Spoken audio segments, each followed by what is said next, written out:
Ala Deloukoum, bienvenue les amis dans cette nouvelle série que j'intitule dorénavant Les miracles de mon cul. Alors cher modérateur YouTube, n'y voyez pas une quelconque vulgarité, c'est la lettre Q dont je parle, Q comme la première lettre du Coran, quand on l'écrit en anglais, mais qui a une forme sphérique, enfin circulaire, comme la surface de la Terre. Vous voyez, on y voit déjà plein de choses prometteuses. Et pas du tout vulgaires, bien entendu. Nous y verrons moult miracles, tels que la lune fendue, les mers qui ne se mélangent pas, le voyage nocturne, ainsi que, aujourd'hui, dans cette vidéo, le miracle de la Terre plate. Enfin, je veux dire, de la Terre cylindrique. Enfin, non, de l'œuf d'autruche, voilà, c'est ça. Remarquez que les musulmans sont plutôt divisés sur ce point, comme nous allons l'illustrer dans les extraits vidéo qui suivent. Voyons tout d'abord ce que dit la chaîne Rappel Sunna. Magnifique chaîne alaïste, les amis. Bon visionnage. Assalamu alaikum wa rahmatullah, j'espère que vous allez bien. Aujourd'hui, nous allons répondre à une question importante, surtout qu'elle touche quelquefois la communauté musulmane. Quelle est la forme de la planète Terre ? Oh oui, Rappel Sunna, dis-le nous, quel suspense, nous ne le savons pas. Est-elle plate ou est-elle sphérique ? Allez, libère-nous de ce suspense insupportable. Pourquoi le Coran nous dit-il « Et c'est Allah qui vous a fait de la terre un tapis ». Si ce sujet amuse certaines personnes... Ah oui, un tapis. Il faut savoir que selon une étude récente de l'IFOP, plus de 9% des Français croient que la Terre est plate. Plate comme un tapis ? Mais dans ce cas-là, quelle est la proportion de musulmans parmi ces 9% entre 80% et la totalité ? J'aimerais le savoir. Bon, ouais, continuons. Les savants expliquent alors, comme Ibn Kathir dans son tafsir, que ces versets indiquent que la Terre est bien déployée et disposée à être utilisée. Mais cela ne veut pas dire que sa forme réelle est plate, et c'est justement car elle est très vaste que nous ne pouvons pas apercevoir sa courbure. Nous sommes si petits par rapport à la Terre que nous ne pouvons distinguer directement sa forme arrondie. L'érudit contemporain le Shir al-Uthaymin a dit à ce sujet que la Terre est sphérique en vertu des preuves du Coran, des faits, ainsi que des propos des savants. Puis il cita le verset « Il enroule la nuit sur le jour et enroule le jour sur la nuit ». Conséquemment, il commenta le verset en disant qu'enrouler une chose consiste à lui faire prendre une forme ronde comme un turban que l'on enroule. Ah, moi j'aurais plus vu un rouleau de PQ par exemple, ou de sopalin, ou un rouleau à pâtisserie, un truc comme ça, en gros un cylindre. Puis il continua en disant « Or, il est connu que le jour et la nuit se succèdent sur Terre et que cela signifie que la Terre est de forme sphérique, car si une chose est enroulée autour d'une autre et que cette dernière est la Terre est alors forcément de forme sphérique. » Ou cylindrique. Cheikh Ousaymin a ensuite pris un exemple concret en disant que si un homme vole de Jeddah par exemple en direction de l'ouest tout en suivant une ligne droite, il reviendra à Jeddah par l'est. Il s'agit là d'une chose que nul ne réfute. Nul ne réfute ? L'avion qui part de l'est ou de l'ouest là ? Ah si, moi je connais un mec. Un grand cher. Un de mes chouchous. Il réfute. Ah, ça réfute. هذا يقول هل الأرض ثابتة أم تتحرك؟ ها ثابتة ولا تتحرك؟ في الحقيقة الذي عليه علماؤنا كالشيخ الإمام عبد العزيز بن باز والشيخ صالح الفوزان حفظه الله تعالى أن الأرض ثابتة لا تتحرك، وهذا هو مقتضى النصوص ومقتضى العقل أصلا. هذا من الأدلة، والأدلة أيضا كثيرة عن الشمس التي تدور. الأدلة العقلية بارك الله فيكم، أنكم تقولون أنهم يعني نظريات وما أدري كيف، حتى نحن عندنا نظريات وعندنا عقول كمسلمين. أولا نحن الآن في أين؟ نذهب إلى مطار الشارقة، نريد أن نذهب إلى الصين بالطيارة، واضح؟ ركزوا معي. هذه الأرض إذا قلتم أنها تدور، إذا خرجنا من مطار الشارقة برحلة دولية إلى الصين، الأرض تدور صح؟ طيب لو وقفت الطائرة في السماء أليست الصين تأتي؟ صح ولا لا؟ تدور، تأتي الصين ولا ما تأتي؟ طيب لو كانت الشمس الأرض تدور هكذا لو تمشي الطيارة ما أدري كم تمشي لن تستطيع أن تلحق الصين، لأن الصين تدور وأنت تدور، ولن تستطيع أن تصل إلى الصين لأنك تدور وهي تدور، فكيف تصل إلى الصين؟ ثانيا من الأدلة أيضا قوله صلى الله عليه وسلم من البيت المعمور. أين البيت المعمور؟ في السماء السابعة. محاذاة إيش؟ قال عليه الصلاة والسلام لو سقط على إيش؟ على الكعبة. أنتم تقولون الأرض تدور، طيب لو سقط هذا والأرض تدور ما يسقط على الكعبة، يسقط في البحر أو يسقط في المحيط أو يسقط في البر، هكذا. هذا يدل على أن الأرض ثابتة. Ah oui, je me rappelle, il y a 2 ans, j'avais été impressionné par cette vidéo. J'en parlais d'ailleurs en Space Twitter. C'était la première vidéo sur ma chaîne.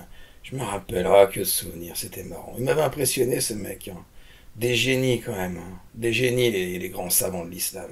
Je pose la question à Bébert, qu'est-ce qu'on apprend dans les études islamiques? Ben n'est pas en mesure de répondre aux questions en fait. Non, on s'en fout d'études islamiques. Là, on parle d'un procès. Moi, je t'ai répondu, je suis en mesure de la merde, d'accord. Savoir que le shaitan y pète quand il entend l'adhan, savoir le jugement dernier, savoir les châtiments de l'enfer et toutes ces conneries.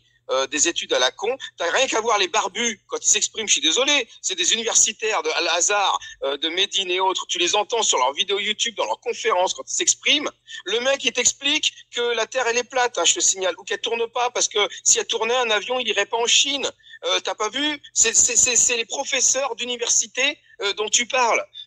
Les mecs, c'est des demeurés, les mecs. Donc moi, je les ai écoutés, je les ai vus. Qu'est-ce que tu me racontes que je suis pas capable de dire l'enseignement? Oui, je suis pas capable, je comprends pas. Quand il me parle, qu'il me dit l'avion, il peut pas tourner avec la Terre. Je suis désolé, je suis incapable de te répéter ce qu'il a dit. Tu comprends? C'est des cons. C'est vraiment des cons finis, les mecs. Donc c'est des études de merde. Il n'y a pas pire comme étude, à part en sociologie à la fac de Grenoble, où ils étudient que t'as un sexe ou t'en as pas. Il n'y a pas pire que ça, d'accord? Donc ne me dis pas oui c'est important. Le Taïk Ramadan, ton super savant, il a défoncé des trous du cul. Il a fait des trous du cul larges comme un chou-fleur. Tu comprends ça? Tu comprends? Ça, c'est tes études islamiques. Ça, c'est la science de l'islam. C'est les trous du cul en chou-fleur. Des vidéos de mecs qui s'enculent dans les mosquées. Ah, que de souvenirs. Mais revenons à nos moutons. Vous comprendrez qu'il n'y a pas consensus sur le fait que la Terre tourne ou non, déjà, pour commencer. Le premier site, Sunna.com, le gars francophone nous dit qu'elle tourne. Voilà. Bah, il est allé à l'école. Il y a l'autre arabophone, là, qui vient de nous dire que non, elle peut pas tourner, hein. C'est Cheikh Al-Fawzan qui l'a dit. Et maintenant, on va voir un autre mec francophone, puis après un autre mec arabophone. Vous allez voir, c'est curieux les différences. C'est marrant entre les musulmans orientaux, les musulmans occidentaux. C'est pas le même discours. Chers frères et sœurs, il y a quelques jours, un frère m'a posé une question. Il m'a dit, est-ce que la Terre bouge? Est-ce que la Terre a un mouvement ou est-ce qu'elle est inerte? Et c'est le soleil qui tourne autour de la Terre. Bien entendu, je n'avais pas besoin de trop réfléchir et de répondre avec, je dirais, évidence que bien entendu la Terre tourne. Elle tourne autour d'elle et c'est ce qui permet d'avoir l'alternance du jour et de la nuit. Et elle tourne autour du soleil et c'est ce qui permet d'avoir l'alternance des saisons. Mais j'étais stupéfait d'entendre le frère dire qu'il y a des frères qui sont nombreux, qui pensent que ce n'est pas le cas, qui pensent que la Terre est stable, que la Terre est inerte, qu'elle ne bouge pas, qu'elle n'a pas de mouvement, et que le soleil qui tourne et qui tournerait autour de la Terre, et que ceci a été confirmé d'une manière qui ne laisse aucun doute dans le Coran et la sunna du prophète sallallahu alayhi wa sallam. Et en ceci, il se base sur les paroles de certains savants qui ont quand même un poids, qui peuvent avoir un poids, d'autres qui n'ont pas forcément ce poids-là. Et donc, on ne peut pas remettre en cause leur thèse ou bien leur confirmation, c'est même pas une thèse, leur confirmation à ce sujet. Et suite à une petite recherche sur Internet, j'ai remarqué justement qu'il y a plusieurs prédicateurs qui appellent à ce genre de confirmation. Et j'ai vu en même temps certains journaux, comme par exemple le Courrier International, qui est un journal très respectueux et écouté et lu par énormément de personnes à travers le monde, qui quelque part se moque des musulmans, en ayant publié un article qui parle d'un prédicateur qui dernièrement, en l'an 2015... Non, hein. Attention, hein. Faut pas se moquer les gens. Non, j'ai dit. A donné une conférence dans laquelle il a mis le point sur cette question-là, où il a affirmé sans aucun doute que la terre ne bougeait pas et que ceci est confirmé par le Coran avec des versets qui sont explicites et qu'on ne peut en aucun cas remettre en cause. Et il se base en ceci sur une argumentation qui se base sur son propre raisonnement. Donc, bien entendu, les journalistes qui ne sont pas musulmans se moquent des musulmans, se moquent de l'islam. Et avec tout l'amalgame qui se fait sur l'islam aujourd'hui, il nous appartient de lever le voile sur ce genre de réalité et de parler de ce sujet avec un peu plus de détails, ce qui va nous prendre ce prêche du vendredi et le prêche prochain, Inch'Allah tabaraka wa ta'ala. Oh oui, il te faudra bien 2 séances, je pense. Oh oui, quoique tu es en France, ce sera moins difficile qu'en Arabie ou dans les pays comme ça, là, arabophones, hein, comme on a vu avec le mec précédemment, là, et comme on va voir maintenant avec le grand Cheikh Al-Fawzan. Vous savez, celui qui a dit qu'Aïcha avait 13 ans d'après l'imam Mahjoubi. Ah, ils sont compliqués ces alaïstes. في الآية الكريمة يقول أستفسر عن هذه الآية والشمس تجري لمستقر لها ذلك تقدير العزيز العليم. هل الشمس تدور حول الأرض؟ بلا شك هذا هو ما دل عليه القرآن. والشمس تجري، هم يقولون لا الشمس واقفة والأرض هي اللي تجري، هذا عكس ما جاء في القرآن. وإبراهيم عليه السلام قال للنمرود إن الله يأتي بالشمس من المشرق فأت بها من المغرب فبهت الذي كفر. فكوننا نترك ما دل عليه القرآن ونأخذ بالنظريات الحديثة هذا لا يكون من المسلم، ويجب على المسلم أن يتبع القرآن. Ah oui, quand même, il n'y a pas consensus du tout. Hein. Ils n'arrivent pas à accorder leur vion, hein, les mecs. Hein. Alors, il y en a, la Terre, elle est ronde, la Terre, elle est plate. Ouais, mais si tu dis qu'elle est ronde, c'est pas bien, t'es pas un bon musulman. Les mecs, l'islam, c'est le Coran, c'est pas science et vie. Faut respecter les règles. Soyez des bons musulmans. Oh là là, bon, revenons à notre précédent, le tout premier, là, rappel Sunna, là, qui disait que la Terre, elle est ronde.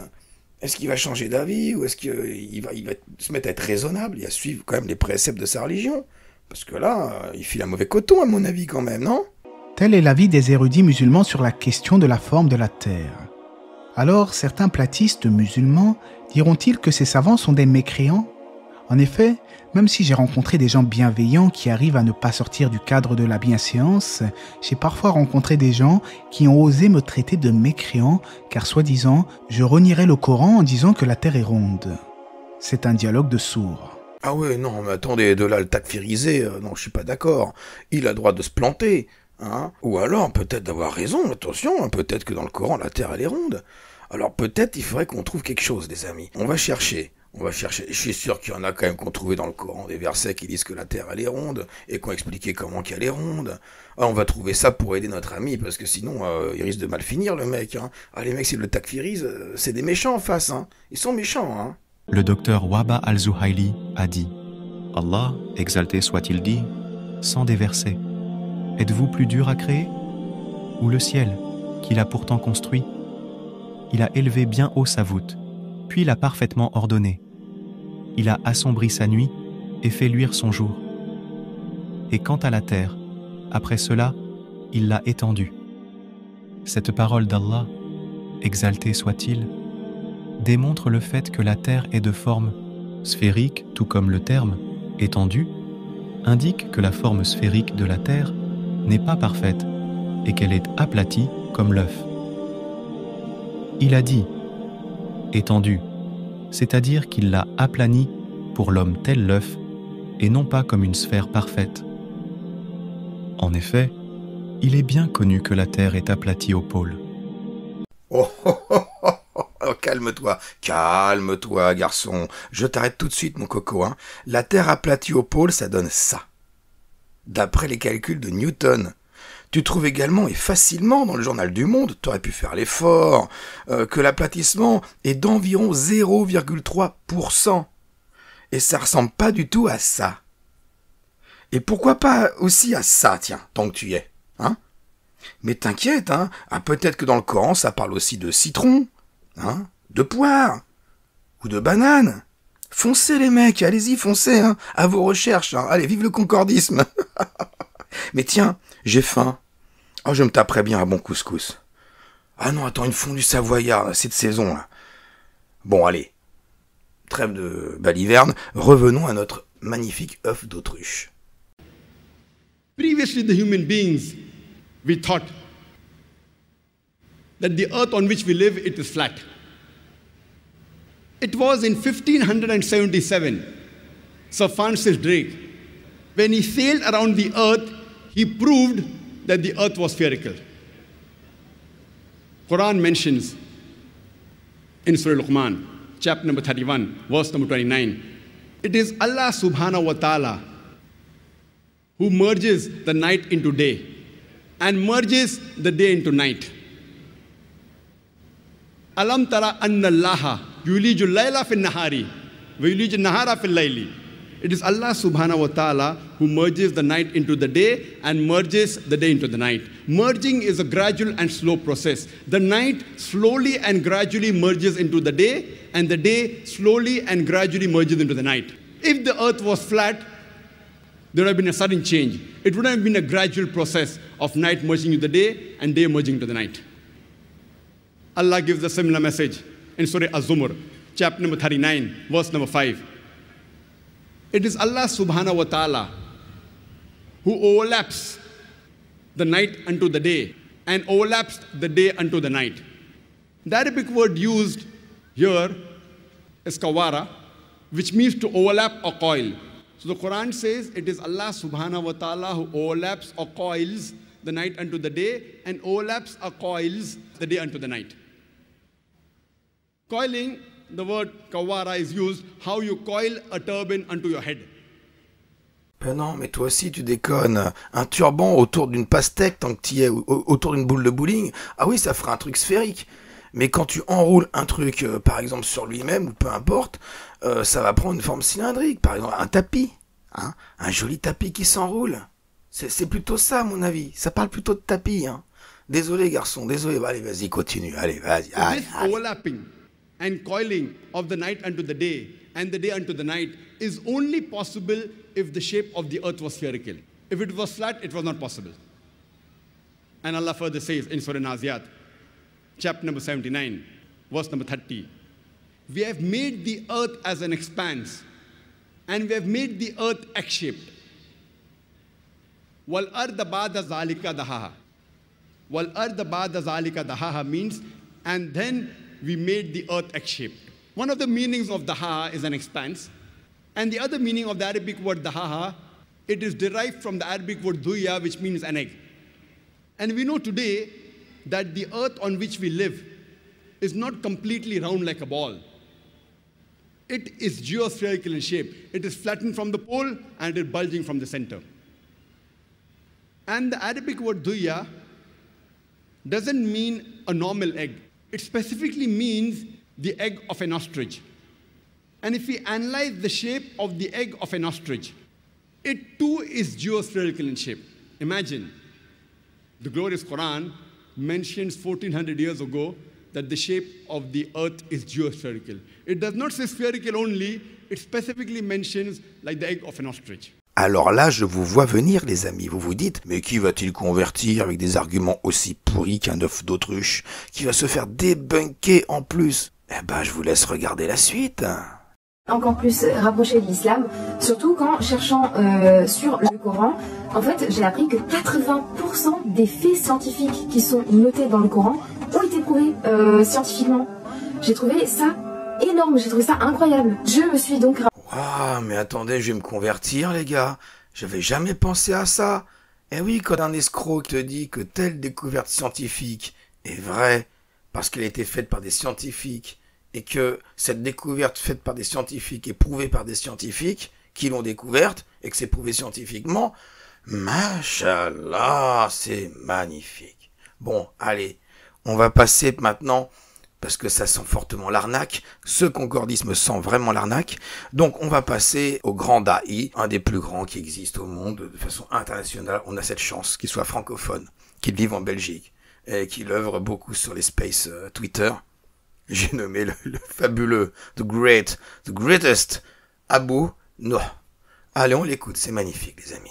Spherical. It does not say spherical only, it specifically mentions like the egg of an ostrich. Ard, c'est la terre. Ça, c'est la base. Imaginez-vous, écoutez bien, et c'est important de méditer, parce que Allah, il nous enjoint à méditer la création et ses versets.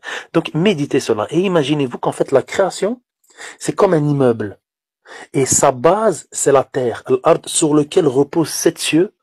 Et sur ces 7 cieux, il y a l'eau primordiale sur lequel il y a le trône d'Allah. D'accord? Voilà. Ça devient beaucoup plus clair. Ça veut dire que les histoires de... Mais si tu vas au bout de la terre, tu tombes... La création d'Allah, elle a des limites. Ça veut dire que la création d'Allah, elle n'est pas infinie. Elle a des limites. Donc, les gens qui disent, oui, mais l'avion, si tu vas au bout et tout, il faut savoir que dans le Coran et dans les hadiths, on a des récits qui nous expliquent que certaines contrées, il faut 500 années de marche, par exemple. Et notamment, des fois, les distances qu'il y a entre les cieux, c'est 500 années de marche, etc. Donc, ce sont des distances qui sont recensées dans la sunna du prophète et dans des récits authentiques. Et concernant le verset Wal arda ba'da dhalika dahaha, Zakir Naik, et quelle récompense pour tout le travail qu'il fait dans la da'wa, parce qu'il a été une cause de guider d'énormément de gens, et on demande à Allah de le garder près de nous pour le travail qu'il fait.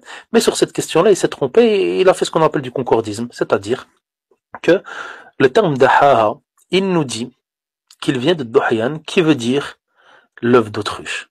Et quand vous prenez Lisan al-Arab ou n'importe quel livre digne de ce nom dans la langue arabe, ce n'est pas du tout ce que ça veut dire. On ne retrouve pas ça du tout. Mais plutôt, pour vous donner un exemple simple, Al-Khabbaz, le boulanger, lorsqu'il va étaler sa pâte, on dit qu'il fait l'action de daha. Yudha yadhu. D'accord? C'est-à-dire qu'il étale sa pâte. Et dans l'Islam arabe, on retrouve quoi? Que quand l'autruche, elle veut pondre ses œufs, elle fait quoi? Yudha al-ard. Ça veut dire qu'elle va étaler la terre afin d'y pondre ses œufs. Et comme nous avons des scientifiques qui nous disent qu'en fait la terre est une sphère aux pôles qui sont c'est quoi le terme qu'ils utilisent? Exactement, que les pôles sont aplani. Et comment est-ce qu'ils ont fait ce concordisme-là? En disant que, vu que l'œuf d'autruche ressemble à ça, c'est que la Terre a cette forme-là. Mais je mets au défi n'importe qui ici présent, qui a un peu de langue arabe, qu'il ramène un seul dictionnaire digne de ce nom des savants de la langue arabe, que ce terme il renvoie à ça. Et c'est pas du tout ce qu'on voit. Par exemple, daha, c'est-à-dire al-bast. Et ça, c'est qui dit ça? Ibn Mandour, fi Lisan al-Arab. C'est dans son livre. Lisan al-Arab, c'est la référence pour la langue arabe dans les significations du terme. Et il dit, ad-dah, c'est quoi? C'est al-bast. Ad-dah al-ard, yadhuha, dahwan, basataha. Voilà ce qu'il dit. Et bon, je vais pas vous lire toute la page. En gros, ce terme-là, il renvoie à al-bast. Basatanaha, c'est ça qu'Allah dit dans le Coran, ça veut dire étalé, étendu. Et en aucun cas, et c'est bien que tu relèves ce verset, il n'est fait mention en fait d'une certaine rondité. Et c'est pour ça que moi, je demande à ceux qui disent que par le Coran on peut prouver que la terre est ronde, qu'on nous ramène un seul verset, un seul, qui ne prouve pas que la terre est ronde, mais qui vient juste l'insinuer ou le sous-entendre. Il n'y en a pas. Par contre, des versets qui disent très clairement qu'elle est étendue, étalée, comme elle est, etc., il n'y a que ça, il n'y a rien d'autre. Et voilà, c'est Abu Nuh qui vous le dit, les amis. Le concordisme, c'est de la merde. Les musulmans, la terre, elle est plate pour vous. C'est comme ça. Pour vous, la terre, elle est plate. Pourquoi vous voulez la transformer ronde? Parce que ça me ferait plaisir à moi. Non, les amis. Écoutez Abu Nuh, il est franc. Il dit les choses, il dit ce qu'est l'islam. D'ailleurs, il va vous parler bientôt de la hijra. On l'attend. Moi, j'attends le grand space Twitter hijra de Abu Nuh. Ce sera magnifique. Ça va être beau. Ah, je sens qu'il y aura quelques larmes. Mais bon, Abu Nuh, il n'a pas complètement raison. Parce que il y a des gens comme Ali Dawa, alors plus grand encore Da'i, lui, un Dawaman, c'est Dawaman, Ali Dawa, hein, il porte ce nom-là quand même. Le gars, il sait de quoi il parle. Et ben, il dit que certes, le concordisme, c'est de la merde, mais que c'est bien, qu'il faut manger cette merde, qu'il faut la propager cette merde. C'est très bien le concordisme. Ah oui. Et voilà pourquoi. Look, it might be that Andrew Tate came to Islam for the wrong reasons. But guess what? He may be staying in Islam for the right reasons. How? One of the reasons I accepted Islam was the scientific miracles. I'll be honest with you. And now we know that this whole scientific miracles was absolute nonsense. Not in total, but guess what? Allah led me to Islam. One of the reasons was because of the scientific miracles. And guess what? Did I leave Islam when this whole scientific miracle thing got debunked? No, I stayed because I grew in faith. And that's what Allah subhanahu wa ta'ala says in the Quran to the Bedouins. Don't say you have believed, but rather say you have submitted. They were Bedouin Arabs, and Allah says, because Iman hasn't entered your heart. Ah, c'est compliqué. Hein. C'est compliqué. Hein. Tout ramène à la dawa, en fait. Hein. Si tu fais la dawa, pas besoin de hijra. Mais ça parle pour lui, et que pour lui. Il dit, oui, c'est bien convertir les gens, oui, mais toi, une fois que tu es musulman, tu vas pas te convertir tous les jours. Donc tu fais quoi? Tu crois que la terre, elle est ronde? Et dans ce cas-là, y en a qui vont te takfiriser la gueule. Ou alors tu dis que elle est plate. Dans ce cas-là, on va se foutre de ta gueule, je te le cache pas. Mais c'est surtout qu'on va te demander pourquoi tu fais pas ta hijra. Parce que c'est obligatoire, c'est une obligation la hijra. Alors si tu veux être franc du collier et dire une connerie pour respecter ton livre comme quoi la terre elle est plate, tu peux pas faire semblant de mentir ou de dire le contraire de ton bouquin sur quelque chose d'aussi obligatoire que faire sa hijra. Qu'est-ce que t'en penses? Alors pour ceux qui sont pas intéressés par la hijra, y a un moyen peut-être de s'en sortir en n'étant pas trop hypocrite, je trouve.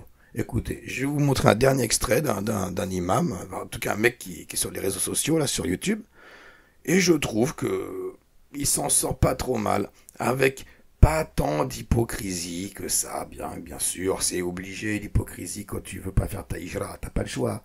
Mais voilà, une solution, écoutez, qui est un entre-deux, qui... Pourquoi pas? Allez, je vous laisse les amis avec ce dernier extrait. Gros bisous à tous, et n'oubliez pas, souscrivez à la chaîne, allez sur mon Tipeee, aidez-moi, motivez-moi, partagez les vidéos, on va booster tout ça les amis. On va booster la chaîne, et on va taper Allah toujours plus haut. Le point levé, ne me fait pas peur, la lune fendue en deux. Bon, allez, je vous laisse. Écoutez ce mec, hein. Il est hypocrite, mais pas trop. La description de la terre dans le Coran est telle qu'elle est décrite. Alors, on répète une réponse qu'on a l'habitude, entre guillemets, de donner quand cette question vient, à savoir tout ce qui touche aux notions scientifiques qui sont abordées dans le Coran. On répète que le Coran n'a pas pour vocation à être un manuel de sciences et vie de la terre. Le Coran n'a pas pour vocation, en soi, par définition, à être un livre ou un ouvrage scientifique. Même si, évidemment, on sait que toutes les sciences se rassemblent dans le Coran et se résument dans le Coran, comme Ibn Abbas radiyallahu ta'ala anhu disait, Jami'ul ilmi fi al-Qur'an, lakin taqasaru anhu afhamu rijali. Toutes les sciences se retrouvent dans le Coran, mais c'est les esprits des gens qui sont trop faibles pour les déceler. Ah bon, alors, oh merde, il se fout clairement de notre gueule. Excusez-moi, je pensais qu'il serait pas hypocrite, mais là, c'est clairement du gros foutage de gueule. Bon, ça va, faut pas m'en vouloir, les mecs. Oh, c'est bon, tout le monde peut se tromper, d'accord? Bon, ça va, on va écouter la suite de la vidéo. Il y avait un truc intéressant, je me rappelle. Vous verrez bien. Bon, c'est bon. Alors, pour me faire pardonner, pour m'excuser auprès de vous, un petit short inédit sur cette chaîne à la fin de la vidéo, les amis. Même peut-être, allez, 2 petits shorts. Un de moi et un de Rassoul. Inédit sur la chaîne Koufr FM. Oh, oh, oh. Allez, à la prochaine, les copains. Mais malgré cela, Allah subhanahu wa ta'ala fait des indications et le Coran n'a pas pour but d'être aussi trivial et aussi banal qu'un manuel qui recense simplement des faits scientifiques. Le Coran est beaucoup plus profond que cela. Et donc, quand on comprend cela, on comprend que les réalités qui sont évoquées dans le Coran, les réalités scientifiques, les réalités astronomiques, etc., ce sont des réalités qui sont pour l'essentiel d'entre elles accessibles pour la personne et qui parlent du référentiel de la personne. Quand Allah subhanahu wa ta'ala parle d'aplanir la terre, par exemple, il parle du référentiel de la personne. Et c'est d'autant plus un miracle d'ailleurs qu'Allah subhanahu wa ta'ala il évoque le fait que la terre est ronde dans d'autres versets, comme on disait de manière subtile, Allah subhanahu wa ta'ala yukawwiru, il entoure de la nuit du jour et le jour de la nuit. Donc cette notion-là d'orbe, en parlant de la terre. Mais quand Allah subhanahu wa ta'ala parle du fait d'avoir aplani pour nous la terre, justement le miracle c'est que dans notre référentiel à nous, on voit la terre comme étant plate, alors que ce n'est pas un objet plat. Donc dans notre référentiel à nous, on voit la terre qui est plate, on voit le soleil se coucher, alors qu'on sait que le soleil, entre guillemets, ne se couche pas. Le soleil, il ne fait que disparaître de notre champ de vision. Lorsqu'il se cache pour nous derrière l'horizon, c'est juste parce qu'avec la révolution et le tour de la terre, eh bien, il couvre une autre phase de la terre et de notre point de vue, il nous est caché. Mais le soleil ne se couche pas en soi. Vous voyez ? Donc tout ce qui est évoqué dans le Coran et dans les hadiths à ce sujet-là, ça nous parle de notre référentiel à nous, qui, en marchant sur la terre, observons ce qu'il y a autour de nous comme créature. Écoutez bien mes frères, Abu Huraïra a rapporté le hadith suivant. Notre Seigneur, exalté et glorifié soit-il, s'est étonné des gens qui sont conduits au paradis enchaînés. Vous allez me demander, mais comment des gens peuvent-ils entrer enchaînés au paradis ? Eh bien, d'après Aoun al-Ma'boud et les annotations d'Ibn al-Qayyim, cela signifie qu'ils sont capturés de force comme prisonniers, conduits dans des chaînes et des entraves dans le territoire de l'islam, où ils reçoivent la foi, qui leur permet ensuite d'entrer au paradis. Ainsi, le fait d'entrer dans l'islam est assimilé à l'entrée au paradis, car cela mène finalement à ce dernier. Je vois venir certains d'entre vous, mes frères, qui vont se demander comment Allah Azzawajal peut-il s'étonner que l'on convertisse de force des associateurs, alors que c'est sa propre parole qu'il impose, comme dans le verset 193 de la sourate Al-Baqarah, ou le verset 5 de la sourate At-Tawbah. Eh bien, pas de shubuhat, mes frères. Je vais vous dire pourquoi Allah Azzawajal s'étonne de sa propre parole. C'est tout simplement parce que Allah, il est complètement con. Certains versets du Coran posent des questions sur la place des femmes au paradis. Le verset 52, verset 21 est un bon exemple. Ce verset dit « Ceux qui auront cru et que leurs descendants auront suivi dans la foi, nous ferons que leurs descendants les rejoignent. Et nous ne diminuerons en rien le mérité de leurs œuvres, chacun étant tenu responsable de ce qu'il aura acquis. » En arabe, « Walladhina amanu, wa tabarathum dhurriyatuhum bi iman, alhaqna bihim dhurriyatahum, wa ma alatnahum min amalihim min sha, kullu mri'in bima kasaba rahin. » Dans ce verset, Pictol et Shakir traduisent Zuriyatum par descendance ou enfant, alors que Youssouf Ali le traduit par famille. Pourtant, le terme original en arabe parle uniquement des enfants, et non des familles complètes, ce qui inclurait aussi les épouses. Cela soulève une question. Pourquoi les épouses ne sont-elles pas mentionnées ? Le Coran promet aux hommes des houris, des femmes créées pour eux au paradis, mais les femmes terrestres, celles qui ont partagé leur vie, semblent oubliées. Est-ce que la traduction de Youssouf Ali cherche à rendre ce passage plus acceptable ? C'est un sujet qui mérite réflexion. Pour les femmes musulmanes, cela amène une vraie question. Qu'obtiennent-elles, elles, au paradis ?